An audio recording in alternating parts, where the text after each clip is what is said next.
আলাইকুম। আজকে আমি চিংড়ি মাছ দিয়ে বরবটি রান্না করব। এখন তেল দিয়ে দিচ্ছি।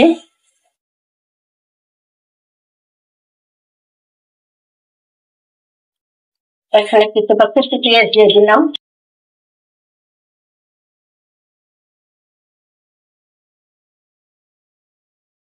এখন কিছুটা হলুদ দিয়ে দিব।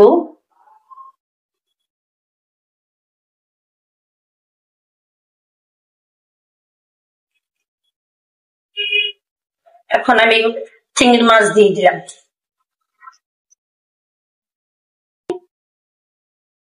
চিংড়ি মাছটা আমি ভেজে রেখেছিলাম আগে মশলা দিয়ে, তার জন্য একটা হালকা হলুদ দিয়েছি।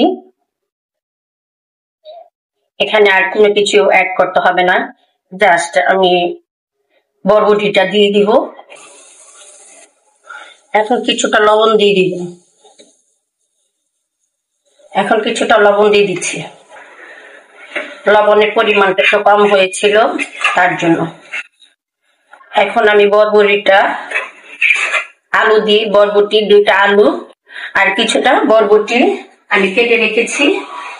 এখন আমি এইগুলা চিংড়ি মাছের মধ্যে দিয়ে দিচ্ছি। আপনারা হয়তো বলতে পারেন যে মামি দুজন খান, এত তরকারি।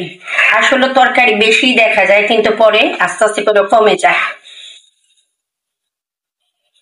আলু এবং মাছের সাথে আমি মিক্সড করে দিয়েছি। এখন আমি ঢেকে দিচ্ছি।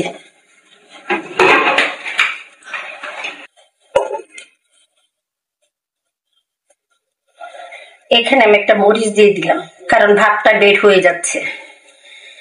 এটা ছিল তো ফেলে দিয়েছে, নষ্ট হয়ে গেছে, তার জন্য ভাতটা বের হচ্ছে বলে আমি তার জন্য এখন একটা কাঁচা মরিচ দিয়ে দিলাম। দেখি আমার বরবটির অবস্থা দেখেন, একদম কমে গেছে এবং শুকিয়ে গেছে। আমি কিন্তু পানি দিইনি, পানি এমনিতে উঠেছে। আর দেখছেন একদম কমে গেছে। আমি এক আটি নিয়ে এসেছিলাম, তো সবগুলা নষ্ট হয়ে গেছে। তারপরে কিছুটা বিচি এগুলা বের করে হলুদ গুলা যেগুলো আছে সেগুলো দিয়েছি। আর আলু না দিলে তো কোনো কিছুতেই মজা নেই, তার জন্য দুইটা আলু দিয়েছি। যেহেতু চিংড়ি মাছ আছে তার জন্য দুইটা আলু দিয়েছি। তো দেখছেন আস্তে আস্তে করে কমে যাচ্ছে, কিন্তু আমি অনেকগুলা দিয়েছিলাম। তো আপনারা আমার পাশে আছেন, আমিও আছি, সঙ্গে থাকুন। এখন আমি কিছুটা পানি দিয়ে দিচ্ছি, ভালো করে যদি সফট না হয় ভালো লাগবে না।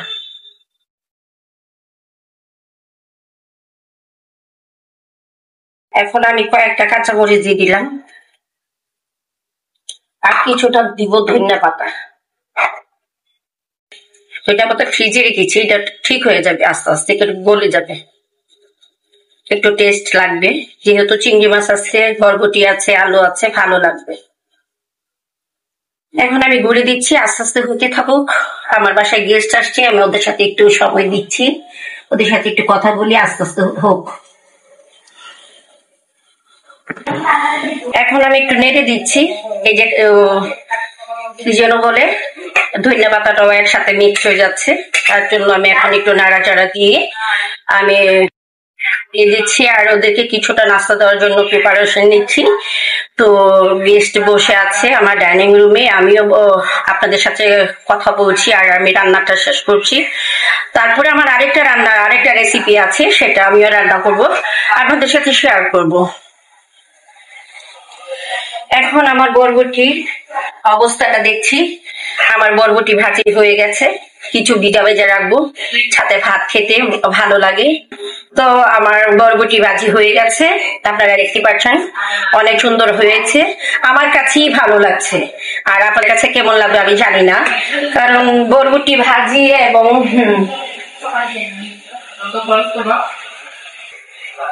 বরবটি ভাজির এমনি তো আলাদা একটা স্মেল থাকে, তারপর চিংড়ি মাছের একটা স্মেল আছে। আমার বরবটি ভাজি হয়ে গেছে, এখন আমি বরবটি ভাজিটা আমি নামিয়ে ফেলবো। এখন আরেকটা তরকারি রেসিপি নিয়ে এসেছি, সেটা হলো করলা ভাজি। করলা ভাজি কে না খেতে ভালোবাসে, করলা ভাজি অনেক সবাই ভালোবাসে, আমি প্রচন্ড ভালোবাসি। আমি এখন কিছুটা পেঁয়াজ দিচ্ছি, কিছুটা লবণ দিয়ে দিচ্ছি। আমি পেঁয়াজটা কিছু কাঁচা কাঁচা রেখেছি, কিছুটা হলুদ দিয়ে দিলাম। এখন আমি করলা কেটে রেখেছিলাম জালিতে শুকিয়েছি, পানি থাকলে ভালো লাগবে না।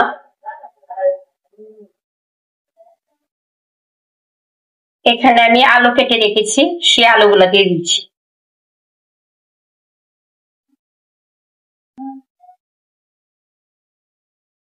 আলু না দিলে করলা ভাজিটা খেতে পারে না আমার মেয়ে, কারণ নাকি তিতো তিতো লাগে।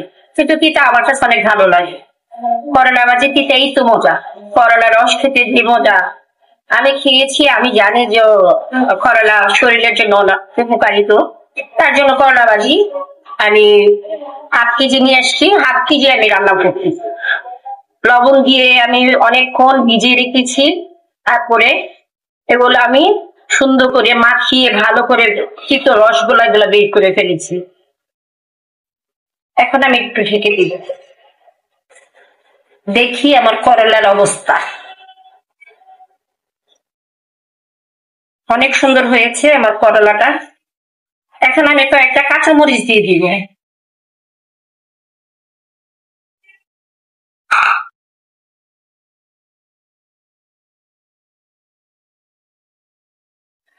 দেখি আমার করলার অবস্থা কেমন হয়েছে। আমার করলা ভাজি হয়ে গেছে, দেখেন অনেক সুন্দর হয়েছে। পাশে থাকার জন্য আপনারা পাশে থাকার জন্য ধন্যবাদ। সবাইকে আমার সালাম জানাচ্ছি। আজকে আমি করলা ভাজি এবং বরবটি ভাজি দিয়ে আজকে আমাদের খাবার শেষ করব। আমার মা